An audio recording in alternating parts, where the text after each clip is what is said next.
Uwi na tayo. Sige, punta ba tayo? Tambay kaya tayo sa sisig kasi lagay natin doon latag mo. Init. Mamayang hapon. Pwede rin. Ha? Pwede rin. Okay. Mag-aalok tayo dun. At least may tambayan tayo. Nakatambay na tayo. Nag-aano pa tayo. Baka kasi bawal eh. Hindi ah. Ang lakas natin, nakabuhat na ibang gabi. Yung iba nga nakabike, di ba? Siyempre gagawa tayo ng ano, business. Nakatambay lang. Business ako. Kung tumatambay na tayo, edi magsama na tayo ng ano, yung nakikita. Diba? Marami ang tao dun. Tapos, Sa Lake Front. yan dun. Diba na yun dun eh. Dapat may pwesto ka na. Oo. Sa C6, kahit nakatambay ka lang, labas mo lang eh. Hindi, pwede ba yung doon?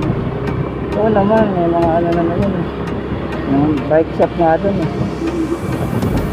Datag lang natin, tapos ikaw lang mag-alo. Ikaw dapat. Sabi mo, short po, 50 pesos lang. Oo. Ayun, yung kay Divisoria. Yung kanta. Ha? Yung kanta, Divisoria. Yun. Operation Davis. Divisoria. Pasekwenta, sekwenta lang. Hindi. Ayan. Yun na lang. Galing mo talaga. Ikaw na lang mag-ano, sell stop.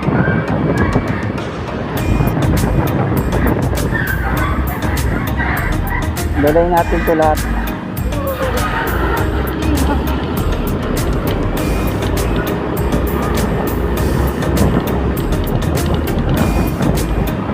Ano oras tayo pupunta doon?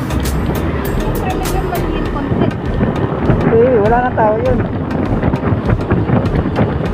Dapat mga ano, mga alas 4, medyo mainit pa. Sinika, sila nika ba tayo natin? Sila magsasabi. Mag-commute na lang kayo.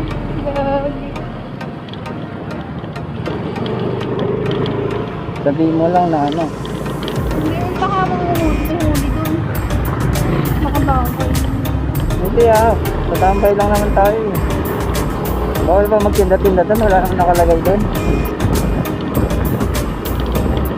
Lalatag lang tayo doon.